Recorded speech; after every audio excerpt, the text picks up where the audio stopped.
There's a new Wired article revealing details about life inside Facebook during one of the company's most tumultuous periods. 15 months of fresh hell inside Facebook goes behind the scenes at the tech giant through one scandal after another. The article reveals never before reported details on the misuse of personal data, the news feed redesign, and the fallout between the founders of Facebook and Instagram. So joining us now is Wired editor-in-chief Nicholas Thompson. He co-wrote the story, and he is also a CBS News contributor. Thanks for joining us, Nick. Glad to be here. So the article sets the scene so perfectly with George Soros at Davos comparing Facebook to global menaces like climate change and nuclear war. Yeah. Is it really that bad? No, it's not quite that bad. But we wanted this. The story is chronological, right? The goal of the story was talk to as many people as we can at Facebook. Fred Vogelstein, my co-writer, and I did this.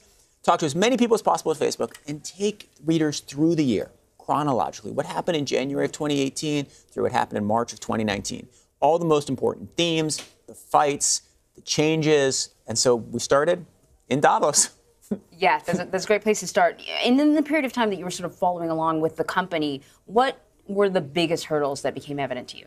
Well, the biggest hurdles for the company are, number one, that for most of their history, they prioritized growth over privacy and every other value. And that led to a lot of bad deals and a lot of what we call unexploded ordnance that then blew up on them during that past year. That's a big hurdle. Two, the requests that the public made and that the media made and that critics made were tough and sometimes contradictory. Facebook was asked to prioritize privacy and prioritize safety. And those things are actually kind of different. Because if you prioritize privacy, you hide data and compartmentalize it. If you prioritize safety, you're scanning all the data to look for problems in it. Right. And so trying to navigate, there are hundreds of other contradictions and trade-offs like that. So they have all this unexploded ordnance. They have impossible trade-offs they have to handle. And then they lose the public's trust. People don't believe what they say, and they interpret everything that Facebook does in the worst possible light. And anybody, any critic, no matter how absurd they are, becomes, a heroic person in sort of the media narrative. And so Facebook is in this just messy situation, which of course they handle wrong. You talk about by the end of 2018, there are 30,000 people working on safety and security at Facebook. Yeah. The instructions for moderating hate speech alone run more than 200 pages. And you talk about the moderators undergoing 80 hours of training to be fluent in emoji. And you give this example. They study a document showing a crown, roses, and dollar signs, which might mean a pimp is offering up prostitutes. Yeah. Okay, so that's just one thing, right? That's just one small thing. Can you get enough people to monitor enough things to flag everything? No. And that is one of their problems, right? What Facebook knows they need to do is they need to train their AI and they need to train their systems so that they can find a higher percentage of the terrible content that is posted. But as we saw in New Zealand with the church shootings, you can't even find live video of the worst things in the world and stop them early enough. So Facebook has hired 30,000 people who are looking for stuff and who are also training the machines, right? One reason you hire so many people is because they're effectively training the machines to act like the people so they can then replace the people. You have all these people, you have these massive AI systems, and they are better. Facebook is much better at finding hate speech, at finding harmful content than they were a year ago. But it's an entirely new communications platform onto which all of humanity dumps itself, and lots of things happen. Let's give credit where it's due. What's probably the number one thing you think they've done the best?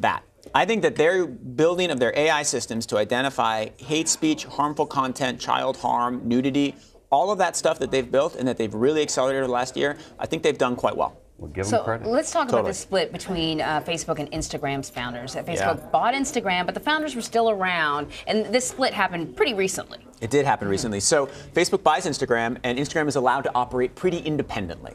Facebook taps them into Facebook's servers, Facebook's ad system, gives them Facebook's infrastructure.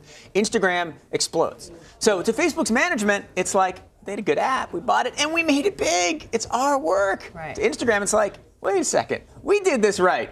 And so tension starts to grow. Kevin Systrom gets like unadulterated good press. Like no one ever criticizes Kevin Systrom. Yeah. Meanwhile, people are throwing eggs at Mark Zuckerberg all day. So that causes a little bit of tension too. And then Zuckerberg is like, all right, it's time to integrate these things. Time to integrate Facebook and Instagram and WhatsApp. Instagram founders are like, I'm not sure that's the right thing to do. And then Zuckerberg says, I don't know, I think Instagram might be cannibalizing Facebook.